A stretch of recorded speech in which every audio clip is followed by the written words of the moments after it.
Fake breakouts are one of the biggest reasons traders lose money on gold. In this video, I'll show you how to avoid fake breakouts in gold and spot the difference between a trap and a real move. So first of all, the question is, what is a fake breakout? A fake breakout happens when price breaks above the resistance or below your support level and attract traders into the move and then quickly reverses. That happens with me a lot of time, and like there are some easy ways, like most of the time you cannot predict it, but like there are some ways where you can just hold on your positions and maybe wait for a bit to enter precisely so your trade goes in your favor, and in this video you will learn about it. तो simple words में जब market का support या resistance टूटता हुआ दिखता है, तुम्हें लगता है कि ब्रेकआउट होने वाला है, और जैसे ही हम एंट्री प्लान करते हैं वहीं से मार्केट रिवर्स हो जाती है. हमेशा होता है, मेरे साथ तो हमेशा होता आया. और यही फेक ब्रेकआउट होता है, और मार्केट ब्रेकआउट नहीं दे रहा होता लेकिन लिक्विडिटी ले रहा होता है. मतलब जो बड़े बड़े मूवर्स हैं, बैंकर्स हो गए या बड़े बड़े फर्म्स हैं जो लोग ट्रेड करते हैं, वो लोग हमारे सेल ऑर्डर्स खाने के लिए आते हैं या बाय ऑर्डर्स खाने के लिए आते हैं. क्योंकि अगर वो बाय या सेल करना चाहते हैं, उनको कोई तो बायर या सेलर चाहिए. समझ रहे हो? मतलब कोई तो बायर या सेलर चाहिए होगा जिससे वो बाय या सेल कर पाएंगे. तो बस वो वहीं पे हमें फंसाते हैं, हमारे जैसे रिटेल ट्रेडर्स को फंसाते हैं और अपना बैंक बैलेंस बढ़ाते हैं. Why do fake breakout happens? Fake breakouts happen when the market needs liquidity before making the real move. Simple words में बोलूँ तो मार्केट को मूव करने के लिए लिक्विडिटी चाहिए होती है, और लिक्विडिटी कहाँ होती है? रिटेल ट्रेडर्स के स्टॉप लॉसेस के पास. इसलिए मार्केट पहले हाइस के ऊपर या लोस के नीचे जाता है, स्टॉप लॉसेस कलेक्ट करता है. मतलब हमारे स्टॉप लॉसेस सेट होते हैं तभी उनके ऑर्डर फिल होंगे, और फिर असली मूव जब उनकी अमाउंट जब ट्रेड के अंदर घुसती है या चार्ट के अंदर जो हमें दिखता है, जब उनकी बिग अमाउंट्स आती हैं, तो वो जो रिवर्सल मूवमेंट है वो तब हमें दिखती है. And my next thing will be how to spot a fake breakout. So number one point in that will be a weak break candle. So what does that means is, give me a second. Just assume ये मेरा order block है. यहाँ पे order block मेरा tap हुआ और मैं यहाँ पे अपनी शॉर्ट की एंट्री प्लान कर देता हूँ.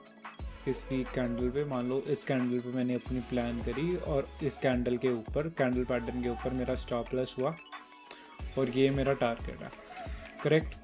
अब यहाँ पे जो दिखा रहा है मार्केट, मेरे को यही दिखा रहा है कि हाँ मेरी एंट्रीज बन रही है, लेकिन थोड़ी वीक कैंडल्स बन रही है, जो कि कंफर्मेशन जो हम लोग जो मैं यूज़ करता हूँ अपनी कैंडल कंफर्मेशन के बाद ही एंट्री लेता हूँ, अपने रूल्स को फॉलो करना वगैरह.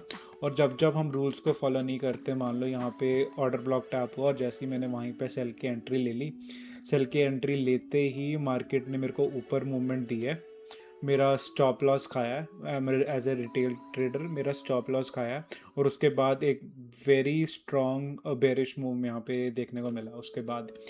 तो नेक्स्ट चीज़ पे आ जाते हैं, मेरा है no retest hold. Real breakout usually retest and hold. अब इसका क्या मतलब है? मान लो ये मेरी कल की ट्रेड थी, अब ये मेरे बार्स ड्रॉ कर रखी हैं मैंने अपनी सपोर्ट और रेजिस्टेंस की लाइन. जब मार्केट ने एक बार मेरे सपोर्ट को तोड़ा, तो एज्यूम कर रहा था मैं एज्यूम कर रहा था कि मार्केट वापस इसी जोन पे आएगी, जो मेरा क्या कहते हैं रेजिस्टेंस जोन था, वो सपोर्ट लेगी और वहाँ से ऊपर जाएगी. करेक्ट. बट ऐसा हुआ नहीं, तो ये मेरा फेक ब्रेकआउट था. मार्केट ने क्या किया, नीचे आई है.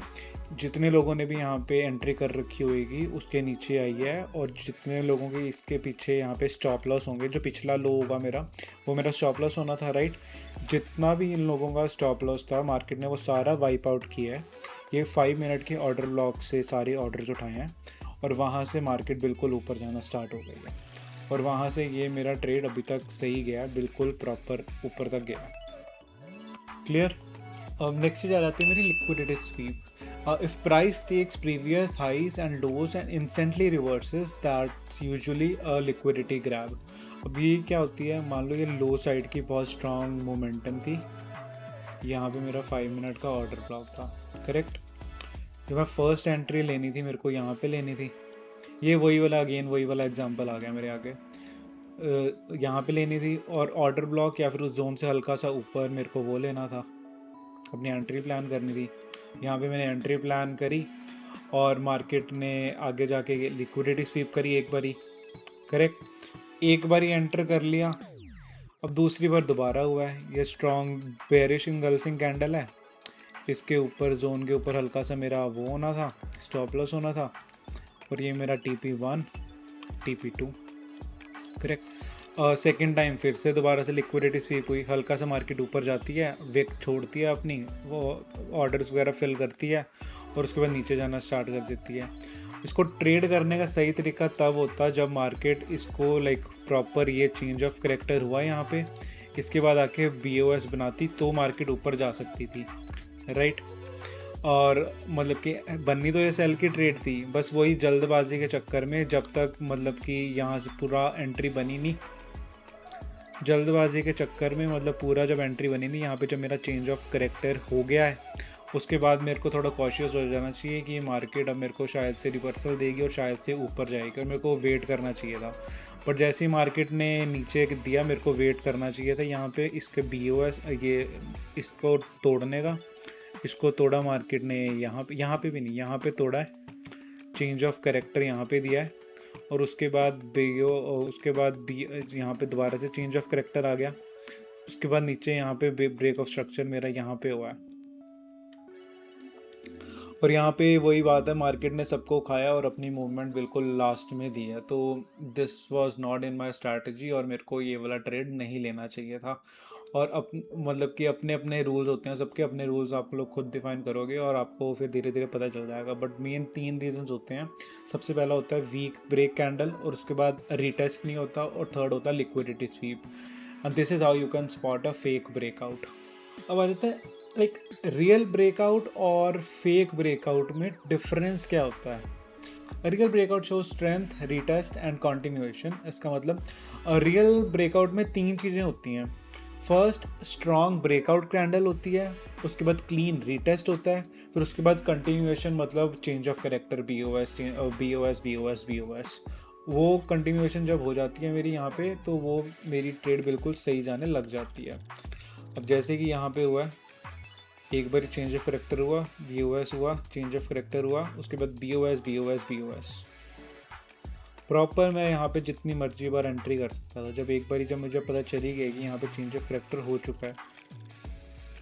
और फेक ब्रेकआउट क्या होता है, जब वीक ब्रेकआउट होता है, मतलब कि सिर्फ वीक ही गई होती है, या बॉडी का बिल्कुल छोटा सा पार्ट ऊपर गया हुआ होता है जोन के हमारे, तो उसको मैं फेक ब्रेकआउट बोलता हूँ। और नो प्रॉपर होल्ड, मतलब कि ऊपर जाने के बाद जो नीचे जोन पे आए उस पर अच्छे से, जब तक वो मार्केट ने होल्ड नहीं किया, या उसको बिल्कुल नीचे तोड़ दिया, या फिर हल्की सी वहाँ पे विक टच करके ऊपर चला गया और फिर से नीचे आने की ट्राई कर रहा है, उसको मैं नो प्रॉपर होल्ड बोलूँगा। और जहाँ पे मार्केट ने फास्ट रिवर्सल दे दिया, मतलब कि लिक्विडिटी ग्रैब, मान लो सिर्फ 1 मिनट की कैंडल ऊपर गई है और फटाफट से जैसे ही वो फुल कैंडल बनी और उसके बाद उससे ज़्यादा बड़ी नीचे बेरिश साइड की कैंडल बन गई है, that will count as a fake breakout. How you can avoid fake breakout? So step 1 will be do not enter on first break. Wait करो, इंतज़ार करो जब तक चेंज ऑफ करेक्टर नहीं होता, उसके बाद BOS नहीं आता, ब्रेक ऑफ स्ट्रक्चर नहीं आता, मुझे अपनी कंटिन्यूएशन का कॉन्फिडेंस नहीं होता, तब तक उस ट्रेड में एंटर नहीं करो। और जैसे ही BOS होता है उसके बाद उस साइड की बाय और सेल की एंट्री ढूंढना स्टार्ट करो। Second step will be wait for retest. अब इसका मतलब है, अगर मैं अपना यहाँ पे एक जोन ड्रॉ करता हूँ, ये मेरा सपोर्ट जोन है, पिछला हाई, और ये मार्केट नीचे घूमती रही है। उसके बाद मार्केट ने मुझे यहाँ पे एक अच्छा सा बुलिश मूवमेंट दिया, एक ही कैंडल में पूरा बुलिश मूवमेंट दिया, और उसके बाद मार्केट ने यहाँ से नीचे जाना स्टार्ट कर दिया, करेक्ट। एक सेकेंड, अगर मैं यहाँ पे ही अपनी बाय प्लान करता, लॉन्ग प्लान करता, इस कैंडल क्लोजिंग के बाद जोन के नीचे अपना स्टॉप लॉस रखता और 1:2 का टारगेट ऊपर रखता, तो यहीं पे ही सेकंड कैंडल में ही मेरा स्टॉप लॉस हिट हो जाना था। लेकिन एक्चुअल में करना क्या चाहिए था, मुझे रीटेस्ट का वेट करना चाहिए था। जब मार्केट ने इसको ब्रेक किया, मार्केट ऊपर जाएगी, वापस से पिछले मेरे हाई पे आएगी, जोन पे आएगी, और यहाँ पे अगर मेरे को कोई कैंडल कंफर्मेशन मिलती हो तो यहाँ से मेरे को बाई की एंट्री लेनी चाहिए थी, और मैंने फालतू में जल्दबाजी की और वहाँ पे मेरा स्टॉप लॉस हिट हो गया। तो you should always wait for retest.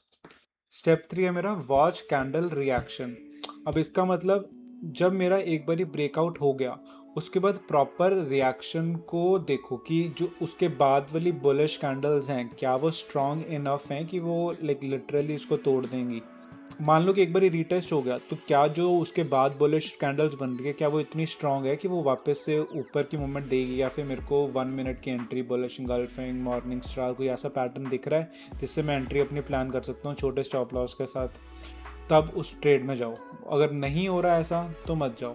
तो 100% गारंटी है कि मार्केट ऊपर जाएगी, अगर जाती ये वाली ऊपर जाती और नीचे, बट ये तो डायरेक्टली मैंने स्टार्टिंग में ही गलती कर दी और सीधा ही मेरा स्टॉप लॉस हिट हो गया। और थर्ड चीज़ आ जाती है कंफर्म द स्ट्रक्चर। वही अगर मैं 1 मिनट की एंट्री, अगर 5 मिनट्स के चार्ट पे मैं 1 मिनट की एंट्री प्लान कर रहा हूँ और मेरे को 5 मिनट का या फिर 1 मिनट का कोई मेरे को बुलिश कॉन्फ्लुएंस नहीं मिल रहा, मेरा चार्ट पैटर्न नहीं मिल रहा या कोई कैंडलस्टिक पैटर्न नहीं मिल रहा, तो मैं एंट्री नहीं करूँगा। और मुझे पता है अगर मैं छोटी मोटी कैंडल्स पे अपने रूल्स को तोड़ूंगा तो मार्केट ऑब्वियसली मुझे पनिश करेगी। एक फाइनल टिप देता हूँ, कभी भी कोई भी मार्केट का स्ट्रक्चर हो, रीटेस्ट के अलावा कभी भी ट्रेड मत करना। लाइक 100 में से 90% ऑफ द टाइम जो एसएमसी है या फिर जो बड़े ट्रेडर्स हैं वो हमें फूल करते ही करते हैं। मतलब वो हमारी लिक्विडिटी खाएंगे और तभी उनके ऑर्डर्स फिल होंगे और तभी रिवर्सल दिखेगा मार्केट में हमें। तो जब तक रीटेस्ट ना हो जाए, हमें कोई अच्छा कैंडलस्टिक पैटर्न या फिर कोई स्ट्रॉन्ग मोमेंटम ना मिल जाए, तब तक एंट्री प्लान नहीं करनी चाहिए। Please, if you understand anything or got anything from my video, please do like and subscribe, as this will motivate me to make content like this. And if you have any questions or doubt, please do ask that in the comments. Thank you.